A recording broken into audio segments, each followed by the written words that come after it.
ಎಲ್ಲರಿಗೂ ನಮಸ್ಕಾರ. ನಾನು ನಿಮ್ಮ ಡಾಕ್ಟರ್ BK ರಾಮ್ ಪ್ರವೀಣ್, ಜನತಾ ಆಯುರ್ವೇದ ಹಾಸನ. ಓಂ ನಮಾಮಿ ಧನ್ವಂತರಿ ಮಾದಿದೇವಂ ಸುರಾಸುರೈರ್ವಂದಿತ ಪಾದಪದ್ಮಂ ಲೋಕೆ ಜರಾ ಋಗ್ಭಯ ಮೃತ್ಯುನಾಶಂ ಧಾತಾರಮೇಶಂ ವಿವಿಧೌಷಧೀನ ಧನ್ವಂತರಿ ರಮಾನಾಥಂ ಸರ್ವರೋಗ ನಿವಾರಕಂ ಆಯುರ್ವೇದ ಪ್ರವರ್ತಾರಂ ವಂದೇ ಪೀಯೂಷದಾಯಕಂ.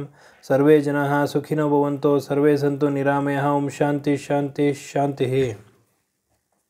ವೀಕ್ಷಕರೇ, ನಾವು ಆರೋಗ್ಯದಿಂದ ಇರಬೇಕು, ಸಮಸ್ಥಿತಿಯಲ್ಲಿರಬೇಕು, ಒಂದು ಶರೀರಕ್ಕೆ ಒಂದು ಬಲ ಶಕ್ತಿ ಎಲ್ಲ ಬರಬೇಕು ಅಂತಂದರೆ ನಮ್ಮ ದೇಹದಲ್ಲಿ ಅಗ್ನಿ ಚೆನ್ನಾಗಿರಬೇಕು. ಅಗ್ನಿ ಅಂತಂದರೆ ಜಠರ ಅಗ್ನಿ. ಆದ್ದರಿಂದ ಆಚಾರ್ಯರು ಏನಂತ ಹೇಳಿದ್ದಾರೆ ಅಂತಂದರೆ ಸರ್ವೇ ರೋಗ ಅಪಿ ಮಂದಾಗ್ನೋ ಅಂತ ಹೇಳಿದ್ದಾರೆ. ಅಗ್ನಿ ಅಂದರೆ ಡೈಜೆಸ್ಟಿವ್ ಫೈರ್. ನಮ್ಮ ಜಠರದಲ್ಲಿ ಇರ್ತಕ್ಕಂತಹ ಜಠರ ಅಗ್ನಿ ಚೆನ್ನಾಗಿತ್ತು ಅಂತಂದರೆ ಆಹಾರ ಸರಿಯಾಗಿ ಜೀರ್ಣ ಆಗ್ತದೆ, ಅಬ್ಸರ್ವ್ ಆಗ್ತದೆ, ಹಾಗೂ ಪೋಷಕಾಂಶಗಳು ಕರೆಕ್ಟಾಗಿ ಒದಗ್ತದೆ. ದೇಹ ಒಂದು ಸುಸ್ಥಿತಿಯಲ್ಲಿರ್ತದೆ. ಯಾವಾಗ ಈ ಒಂದು ಅಗ್ನಿ ವೈಪರೀತ್ಯ ಆಗ್ತದೋ ಅಥವಾ ಜಠರ ಅಗ್ನಿ ಅಂತಂದರೆ ಡೈಜೆಸ್ಟಿವ್ ಇನ್ಸಫಿಷಿಯನ್ಸಿ ಅಂತಾರೆ, ಡೈಜೆಸ್ಟಿವ್ ಫೈರ್ ಅದು ಕಡಿಮೆ ಆಗ್ತದೋ ಆವಾಗ ಹೊಟ್ಟೆ ಹಸುವಾಗೋದಿಲ್ಲ, ಊಟದ ಕಡೆ ಗಮನ ಬರೋದಿಲ್ಲ, ನಿದ್ದೆ ಸರಿಗೆ ಬರೋದಿಲ್ಲ, ಹಾಗಾಗಿ ಆಹಾರ ಸರಿಯಾಗಿ ಜೀರ್ಣ ಆಗೋದಿಲ್ಲ. ಈ ಎಲ್ಲ ಒಂದು ಲಕ್ಷಣಗಳು ಕಾಣಿಸ್ಕೊಳ್ತದೆ. ಆದ್ದರಿಂದ ಈ ಒಂದು ಅಗ್ನಿಯ ಮಹತ್ವವನ್ನು ಆಚಾರ್ಯರು ಚರಕ ಸಂಹಿತ ಚಿಕಿತ್ಸಾ ಸ್ಥಾನ 15ನೇ ಅಧ್ಯಾಯದಲ್ಲಿ ಸವಿವರವಾಗಿ ತಿಳಿಸ್ಕೊಟ್ಟಿದ್ದಾರೆ. ಆಯುರ್ವರ್ಣ ಬಲಂ ಸ್ವಸ್ಥಂ ಉತ್ಸಾಹೋಪಚಯ ಪ್ರಭ ಓಜಸ್ತೇಜೋ ಅಗ್ನಯ ಪ್ರಾಣಶ್ಚಾಕ್ತೆ ದೇಹಾಗ್ನಿ ಹೇತುಕಃ ಅಂತ ಹೇಳಿದ್ದಾರೆ. ಅಂದರೆ ಏನಕ್ಕೆ ಈ ಶ್ಲೋಕ ಹೇಳ್ತಾ ಇದ್ದೀನಿ, ಇದರ ಅರ್ಥ ಏನು ಅಂತಂದರೆ ಸಾವಿರಾರು ವರ್ಷಗಳ ಹಿಂದೆಯೇ ನಮ್ಮ ದೇಹದ ಆರೋಗ್ಯವನ್ನು ಯಾವ ರೀತಿ ನಾವು ಕಾಪಾಡ್ಕೋಬೇಕು ಅನ್ನೋದನ್ನು ಆಚಾರ್ಯರು ಸವಿವರವಾಗಿ ತಿಳಿಸ್ಕೊಟ್ಟಿದ್ದಾರೆ. ಆಯುರ್ವರ್ಣ ಬಲಂ ಸ್ವಸ್ಥಂ ಉತ್ಸಾಹೋಪಚಯ ಪ್ರಭ ಅಂದರೆ ಮನುಷ್ಯನ ಆಯಸ್ಸನ್ನು ನಿರ್ಧರಿಸುವುದು ಈ ಜಠರಾಗ್ನಿ, ಡೈಜೆಸ್ಟಿವ್ ಫೈರ್. ಆಯುರ್ವರ್ಣ ಮನುಷ್ಯನ ಒಂದು ಕಲರ್ ಅಂದರೆ ಯಾವ ರೀತಿಯ ಮನುಷ್ಯನ ಬಣ್ಣ ಇದೆ ಅನ್ನೋದನ್ನು ನಿರ್ಧರಿಸುವುದು ಈ ಒಂದು ಜಠರಾಗ್ನಿ. ಆಯುರ್ವರ್ಣ ಬಲಂ ಅಂತಂದರೆ ಶಕ್ತಿ, ಮನುಷ್ಯನ ಒಂದು ಶಕ್ತಿಯನ್ನು ನಿರ್ಧರಿಸುವುದು ಈ ಜಠರಾಗ್ನಿ. ಆಯುರ್ವರ್ಣ ಬಲಂ ಉತ್ಸಾಹದಿಂದ ಇರಬೇಕು ಅಂದರೆ ಜಠರಾಗ್ನಿ ಚೆನ್ನಾಗಿರಬೇಕು, ಸಮಸ್ಥಿತಿಯಲ್ಲಿರಬೇಕು. ಆಯುರ್ವರ್ಣ ಬಲಂ ಸ್ವಸ್ಥ ಅಂದರೆ ಆರೋಗ್ಯದಿಂದಿರಬೇಕು, ಸಮಸ್ಥಿತಿಯಲ್ಲಿರಬೇಕು. ಆರೋಗ್ಯ ಅಂತಂದರೆ ಜಠರಾಗ್ನಿ ಚೆನ್ನಾಗಿರಬೇಕು. ಉತ್ಸಾಹದಿಂದಿರಬೇಕು ಅಂದರೆ ಜಠರಾಗ್ನಿ ಚೆನ್ನಾಗಿರಬೇಕು. ಉಪಚಯ ಪ್ರಭಾ, ಉಪಚಯ ಅಂತಂದರೆ ನರಿಷ್ಮೆಂಟ್, ನಮ್ಮ ದೇಹವನ್ನು ಪೋಷಣೆ ಮಾಡೋದು ಈ ಒಂದು ಜಠರಾಗ್ನಿ. ಆದ್ದರಿಂದ ಈ ಒಂದು ಪೋಷಣೆ ಸರಿಯಾಗಬೇಕು ಅಂದರೆ ಜಠರಾಗ್ನಿ ಸರಿಯಾಗಿರಬೇಕು. ಉತ್ಸಾಹ ಉಪಚಯ ಪ್ರಭಾ, ಕಾಂಪ್ಲೆಕ್ಷನ್, ನಮ್ಮ ಒಂದು ಕಾಂತಿಯುತವಾಗಿರಬೇಕು ನಾವು ಅಂತಂದರೆ ಜಠರ ಅಗ್ನಿ ಚೆನ್ನಾಗಿರಬೇಕು. ಆಯುರ್ವರ್ಣ ಬಲಂ ಸ್ವಸ್ಥಂ ಉತ್ಸಾಹೋಪಚಯ ಪ್ರಭ ಓಜಸ್ ತೇಜೋ ಅಗ್ನಯ ಪ್ರಾಣಶ್ಚಾಕ್ತೆ ದೇಹಾಗ್ನಿ ಹೇತುಕಃ. ಅಂದರೆ ಓಜಸ್ ಅಂತಂದರೆ ಇಮ್ಯುನಿಟಿ, ರೋಗ ನಿರೋಧಕ ಶಕ್ತಿ.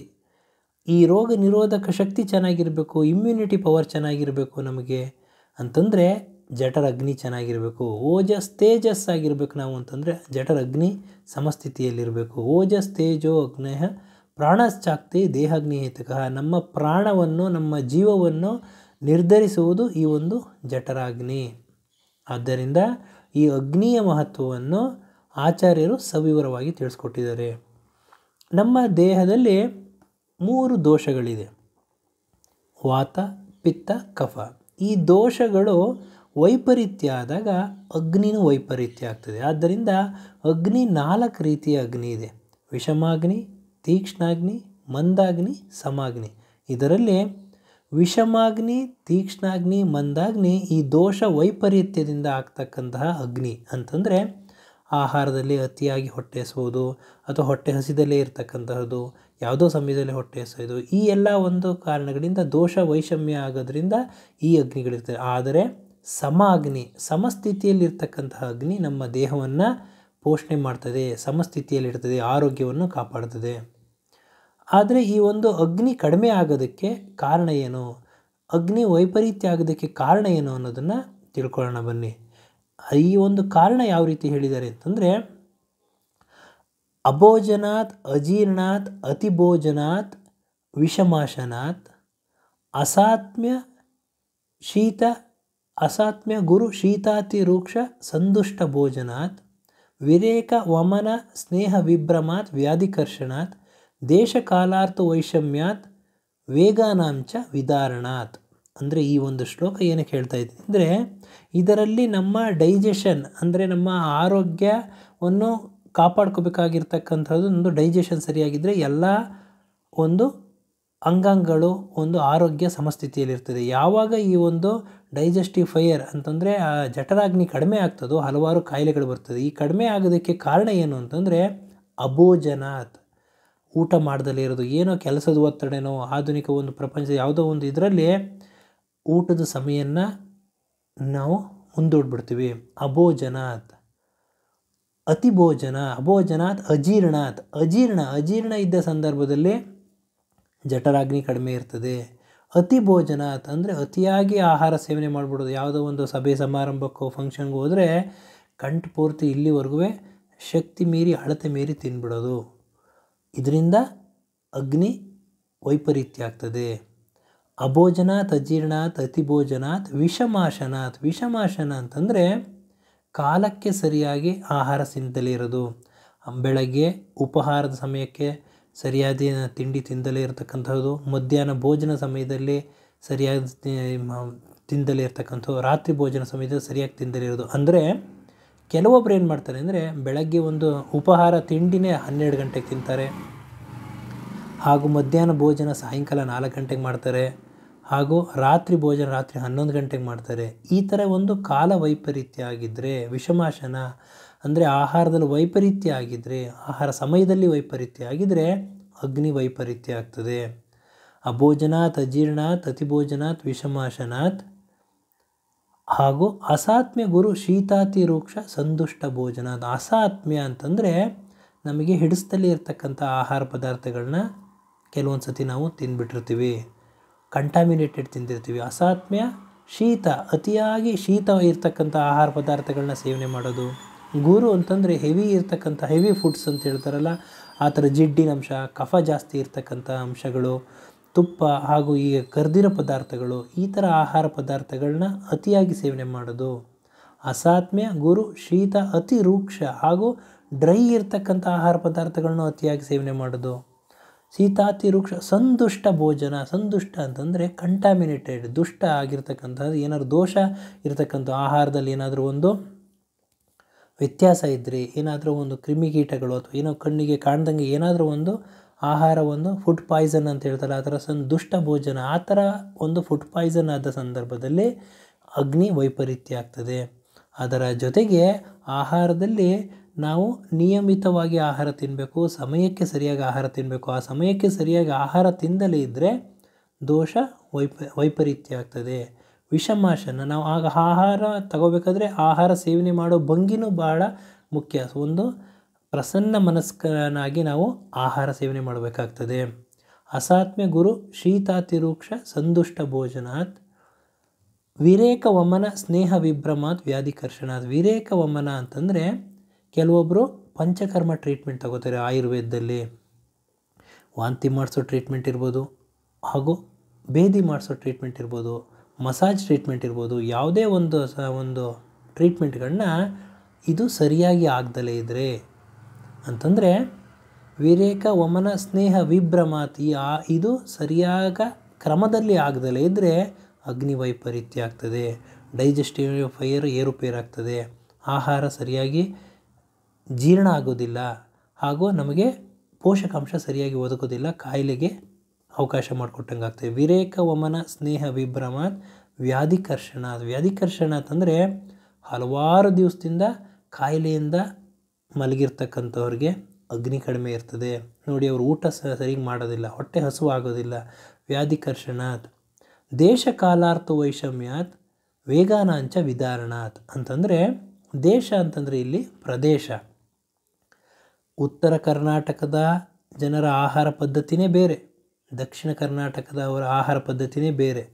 ಇವರೇನು ಮಾಡ್ತಾರೆ, ಕೆಲವೊಂದು ಸತಿ ಈ ಒಂದು ಆಹಾರ ಈ ಒಂದು ಪ್ರದೇಶಕ್ಕೆ ಆಹಾರ ತಗೊಳ್ಳೋದು ಅವರ ದೇಹಕ್ಕೆ ಒಗ್ಗಿರ್ತದೆ, ಹಿಡಿಸಿರ್ತದೆ. ಆದರೆ ಏನು ಮಾಡ್ತಾರೆ, ಅವರಿಗೆ ಒಂದು ಉತ್ತರ ಕರ್ನಾಟಕದವರು ದಕ್ಷಿಣ ಕರ್ನಾಟಕದ ಆಹಾರ ಪದಾರ್ಥಗಳನ್ನ ಅತಿಯಾಗಿ ಸೇವನೆ ಮಾಡೋದ್ರಿಂದ, ದಕ್ಷಿಣ ಕರ್ನಾಟಕದವರು ಉತ್ತರ ಕರ್ನಾಟಕದ ಆಹಾರ ಪದಾರ್ಥಗಳನ್ನ ಅತಿಯಾಗಿ ಸೇವನೆ ಮಾಡೋದ್ರಿಂದ, ಉತ್ತರ ಭಾರತದ ತಿಂಡಿ ತಿನಿಸುಗಳೇ ಬೇರೆ, ದಕ್ಷಿಣ ಭಾರತದ ತಿಂಡಿ ತಿನಿಸುಗಳೇ ಬೇರೆ. ಇದು ದೇಶ ವೈಷಮ್ಯ. ದೇಶ ವೈಷಮ್ಯ ಅಂತಂದರೆ ಪ್ರದೇಶ ವೈಷಮ್ಯ. ಒಂದು ಶರೀರ, ಒಬ್ಬ ಮನುಷ್ಯ ಒಂದು ಆಹಾರ ಪದ್ಧತಿಗೆ, ಒಂದು ಪ್ರದೇಶದಲ್ಲಿ ಬೆಳೀತಕ್ಕಂತಹ ಆಹಾರ ಪದಾರ್ಥಗಳು, ದವಸ ಧಾನ್ಯಗಳು, ಅವರ ಆಹಾರ ಪದಾರ್ಥಗಳಿಗೆ ಅವರ ದೇಹ ಒಗ್ಗಿರ್ತದೆ, ಹಿಡಿಸಿರ್ತದೆ. ಆದರೆ ಅವರು ಅದನ್ನು ಬಿಟ್ಬಿಟ್ಟು ಬೇರೆ ಪ್ರದೇಶದ ಆಹಾರ ಪದಾರ್ಥಗಳನ್ನ ಸೇವನೆ ಮಾಡಿದಾಗ ದೇಹ ಅಷ್ಟು ಸ್ಪಂದಿಸೋದಿಲ್ಲ, ಸರಿಯಾಗಿ ಜೀರ್ಣ ಆಗೋದಿಲ್ಲ. ಇದನ್ನು ದೇಶ ವೈಷಮ್ಯ ಅಂತ ಹೇಳ್ತಾರೆ. ಕಾಲ ವೈಷಮ್ಯ ಅಂತಂದರೆ ದೇಶ ಕಾಲಾರ್ಥ ವೈಷಮ್ಯ. ಕಾಲ ವೈಷಮ್ಯ ಅಂತಂದರೆ ಏನು ಅಂತಂದರೆ ಅಕಾಲ ಭೋಜನ. ಭೋಜನ ಸಮಯದಲ್ಲಿ ಭೋಜನ ಮಾಡ್ದಲೇ ಇರೋದು, ಯಾವುದೋ ಸಮಯದಲ್ಲಿ ತಿನ್ನೋದು, ಸಾಯಂಕಾಲ ಊಟ ಮಾಡೋದು, ರಾತ್ರಿ ಎಷ್ಟೊತ್ತಿಗೂ 11-12 ಗಂಟೆಗೆ ಊಟ ಮಾಡ್ತಕ್ಕಂತಹದ್ದು, ಬೆಳಗ್ಗೆ ಉಪಹಾರನೇ 12 ಗಂಟೆಗೆ ತಿನ್ನೋದು. ಇದು ಕಾಲ ವೈಷಮ್ಯ. ಈ ದೇಶ ವೈಷಮ್ಯ ಆಗೋದ್ರಿಂದ, ಕಾಲ ವೈಷಮ್ಯ ಆಗೋದ್ರಿಂದ ದೇಶ ಕಾಲಾರ್ಥ ವೈಷಮ್ಯಾತ್ ವೇಗಾನಾಂಚ ವಿಧಾರಣಾತ್. ವೇಗ ಅಂತಂದರೆ ಏನಂತಂದರೆ ಸ್ವಾಭಾವಿಕ ಕ್ರಿಯೆಗಳು, ಮಲಮೂತ್ರ ವಿಸರ್ಜನೆ ಆಗೋದು ಹಾಗೂ ಗ್ಯಾಸ್ ಪಾಸ್ ಆಗೋದನ್ನು ಒತ್ತಾಯಪೂರ್ವಕವಾಗಿ ತಡೆಯೋದು. ಎಲ್ಲೋ ಒಂದು ಸಭೆ ಸಮಾರಂಭದಲ್ಲಿರ್ತೀರ, ಅಂಥ ಒಂದು ಸಮಯದಲ್ಲಿ ಅಧೋವಾಯು ಅಂತಂದರೆ ಗ್ಯಾಸ್ ಪಾಸ್ ಆಗ್ತಾ ಇರ್ತದೆ, ಅದು ಏನು ಅನ್ಕೋತಾರೋ ಅನ್ನೋದರಿಂದ ಒತ್ತಾಯಪೂರ್ವಕವಾಗಿ ನಾವು ಅದನ್ನು ಗ್ಯಾಸ್ನ ತಡಿತೀವಿ. ಅದು ಮಾಡೋದ್ರಿಂದ ಅಗ್ನಿ ವೈಪರೀತ್ಯ ಆಗ್ತದೆ. ಮಲಮೂತ್ರ ವಿಸರ್ಜನೆಯನ್ನು ಒತ್ತಾಯಪೂರ್ವಕವಾಗಿ ಕೆಲವೊಂದು ಸಮಯದಲ್ಲಿ ಎಲ್ಲೋ ಜರ್ನಿ ಮಾಡ್ತಿರ್ತಿರೋ ಅಥವಾ ಯಾವುದೋ ಒಂದು ಸಭೆ ಸಮಾರಂಭದಲ್ಲಿರ್ತಿರೋ ಅಲ್ಲಿ ಈ ಆ ಒಂದು ಅವಕಾಶಗಳು ಅಥವಾ ಅಲ್ಲಿ ಇರ್ತದೋ ಇರೋದಿಲ್ವೋ, ಆದ್ದರಿಂದ ಅಂಥ ಸಂದರ್ಭದಲ್ಲಿ ನೀವು ಒತ್ತಾಯಪೂರ್ವಕವಾಗಿ ಮಲಮೂತ್ರ ವಿಸರ್ಜನೆಯನ್ನು ತಡೆಯೋದ್ರಿಂದ, ವೇಗ ಧಾರಣ ಅಂತ ಹೇಳ್ತಾರೆ, ಅದನ್ನು ತಡೆಯೋದ್ರಿಂದ ಏನಾಗ್ತದೆ ಅಂತಂದರೆ ದೋಷ ವೈಷಮ್ಯ ಆಗ್ತದೆ, ಅಗ್ನಿ ವಿಕೋಪ ಆಗ್ತದೆ, ಅಗ್ನಿ ವೈಷಮ್ಯ ಆಗ್ತದೆ. ಇದರಿಂದ ಜಠರಾಗ್ನಿ ಏರುಪೇರಾಗೋದ್ರಿಂದ ಆಹಾರ ಸರಿಯಾಗಿ ಜೀರ್ಣ ಆಗೋದಿಲ್ಲ. ದೇಶ ಕಾಲಾರ್ಥ ವೈಷಮ್ಯಾತ್ ವೇಗಾನಾಂಚ ವಿಧಾರಣಾತ್. ಅದರಿಂದ ಈ ಎಲ್ಲ ಒಂದು ಕಾರಣಗಳಿಂದ ಅಗ್ನಿ ಮಾಂದ್ಯ ಆಗ್ತದೆ, ಅಗ್ನಿ ವೈಪರೀತ್ಯ ಆಗ್ತದೆ. ಇದರ ಜೊತೆಗೆ ಮಾನಸಿಕ ನಿಧಾನಗಳು ಇದೆ. ಅಂತಂದರೆ ಅತಿಯಾದ ಚಿಂತೆ, ಶೋಕ, ಭಯ, ಆತಂಕದಿಂದ ಇರೋದು, ರಾತ್ರಿಯೆಲ್ಲ ಎದ್ದಿರೋದು, ರಾತ್ರಿ ಜಾಗರಣೆ ಮಾಡೋದು, ಹಗಲೊತ್ತು ನಿದ್ದೆ ಮಾಡೋದು, ಈ ಎಲ್ಲ ಒಂದು ಕಾರಣಗಳಿಂದ ಕಫ ಪ್ರಕೋಪ ಆಗ್ತದೆ. ಕಫ ಪ್ರಕೋಪ ಆಗೋದ್ರ ಜೊತೆಗೆ ಆಹಾರ ಜೀರ್ಣ ಆಗೋದಿಲ್ಲ, ಅಗ್ನಿ ಮಾಂದ್ಯ ಆಗ್ತದೆ. ಅಗ್ನಿ ಮಾಂದ್ಯ ಆದಾಗ ಏನಾಗ್ತದೆ ಅಂದರೆ ಆಹಾರ, ನಾವು ತಿಂದಿರ್ತಕ್ಕಂಥ ಆಹಾರ ಹೊಟ್ಟೆಯಲ್ಲಿ ಆಮವಿಷವಾಗಿ ಕನ್ವರ್ಟ್ ಆಗ್ತದೆ. ಅಂತಂದರೆ ಹೊಟ್ಟೆಯಲ್ಲಿ ಆಹಾರ ಇರ್ತದೆ, ವಾಂತಿ ರೂಪದಲ್ಲೂ ಈಚೆ ಬರೋದಿಲ್ಲ ಹಾಗೂ ಮಲ ರೂಪದಲ್ಲೂ ಈಚೆ ಹೋಗೋದಿಲ್ಲ. ಆದ್ದರಿಂದ ಅದು ಹೊಟ್ಟೆಯಲ್ಲೇ ಇರ್ತಕ್ಕಂತಹ ಒಂದು ಅಂಶ ಆಗೋದ್ರಿಂದ ಇದನ್ನು ವಿಷ ಅಂತ ಹೇಳ್ತಾರೆ, ಆಮ ವಿಷ ಅಂತ ಹೇಳ್ತಾರೆ, ಅನ್ಡೈಜೆಸ್ಟೆಡ್ ಫುಡ್ ಅಂತ ಹೇಳ್ತಾರೆ. ಇದು ಹಲವಾರು ಕಾಯಿಲೆಗಳಿಗೆ ಕಾರಣ ಮಾಡ್ತದೆ. ಹಾಗಾದರೆ ಈ ಅಗ್ನಿಮಾಂದ್ಯದಲ್ಲಿ ಎಷ್ಟು ರೀತಿ ಇದೆ ಅಂತಂದರೆ ವಾತಜ ಅಗ್ನಿಮಾಂದ್ಯ, ಪಿತ್ತಜ ಅಗ್ನಿಮಾಂದ್ಯ, ಕಫಜ ಅಗ್ನಿಮಾಂದ್ಯ. ವಾಯು ವಿಕೋಪ ಆಗೋದ್ರಿಂದ ಆಗ್ತಕ್ಕಂತಹ ಅಗ್ನಿಮಾಂದ್ಯ, ಡೈಜೆಷನ್ ತೊಂದರೆ ಆಗೋದು. ಪಿತ್ತ ಪ್ರಕೋಪ ಆಗೋದ್ರಿಂದ ಡೈಜೆಷನ್ ತೊಂದರೆ ಆಗೋದು. ಕಫ ಪ್ರಕೋಪ ಆಗೋದ್ರಿಂದ ಡೈಜೆಷನ್ ತೊಂದರೆ ಆಗೋದು. ಯಾವ್ಯಾವ ರೀತಿ ಲಕ್ಷಣಗಳಿದೆ ಅನ್ನೋದನ್ನು ತಿಳ್ಕೊಳ್ಳೋಣ. ಈ ವಾತಜ ಅಗ್ನಿಮಾಂದ್ಯದಲ್ಲಿ ಏನಿರ್ತದೆ ಅಂತಂದರೆ ಪ್ರಮುಖವಾಗಿ ನೋವಿರ್ತದೆ, ಉದರಶೂಲ, ಹೊಟ್ಟೆ ನೋವಿರ್ತದೆ. ಹಾಗೂ ಉದರಶೂಲದ ಜೊತೆಗೆ ಮಲಾವರೋಧ, ಕಾನ್ಸ್ಟಿಪೇಷನ್ ಇರ್ತದೆ. ಮೋಷನ್ ಕರೆಕ್ಟಾಗಿ ಮಲ ವಿಸರ್ಜನೆ ಆಗೋದಿಲ್ಲ. ತೋದ ಅಂತಂದರೆ ಪ್ರಿಕ್ಕಿಂಗ್, ಸೂಜಿಲಿ ಚುಚ್ಚಿದಂಥ ನೋವು ಇರ್ತದೆ. ಹಾಗೂ ಬಾಯಿ ಒಣಗದಂಥ ಒಂದು ಅನುಭವಿಸ್ತಾರೆ. ಅದರ ಜೊತೆಗೆ ಯಾವ ರೀತಿ ಅಂತಂದರೆ ದೌರ್ಬಲ್ಯ, ವೀಕ್ನೆಸ್ ಇರ್ತದೆ, ಕೈಕಾಲೆಲ್ಲ ನೋವು ಬರ್ತದೆ. ಹಾಗೂ ಈ ಒಂದು ಸುಸ್ತಾಗೋದು, ಈ ಎಲ್ಲ ಒಂದು ಲಕ್ಷಣಗಳು ವಾಯು ದೌರ್ಬಲ್ಯ ಅಂತಂದರೆ ವಾತಜ ಅಗ್ನಿಮಾಂದ್ಯದಲ್ಲಿ ಕಾಣಿಸ್ಕೊಳ್ತದೆ. ಹಾಗೂ ಈ ಹೊಟ್ಟೆ ಉಬ್ಬರ ಇರ್ತದೆ, ಅಧ್ಮಾನ ಅಂತ ಹೇಳ್ತಾರೆ. ಈ ಎಲ್ಲ ಒಂದು ಲಕ್ಷಣಗಳು ವಾತಜ ಅಗ್ನಿಮಾಂದ್ಯದಲ್ಲಿ ಕಾಣಿಸ್ಕೊಳ್ತದೆ. ಅದೇ ಪಿತ್ತ ವಿಕೋಪ ಆಗಿ ಪಿತ್ತಜ ಅಗ್ನಿಮಾಂದ್ಯದಲ್ಲಿ ಯಾವ್ಯಾವ ಲಕ್ಷಣಗಳು ಕಾಣಿಸ್ತದೆ ಅಂತಂದರೆ ಪ್ರಮುಖವಾಗಿ ಅರುಚಿ, ಟೇಸ್ಟ್ನೆಸ್ ಇರೋದಿಲ್ಲ. ಆಮ್ಲೋದ್ಗಾರ ಅಂತಂದರೆ ಬಾಯಲ್ಲಿ ಒಂಥರ ಹುಳಿ ಹುಳಿ ಅಂತ ಅನಿಸೋದು.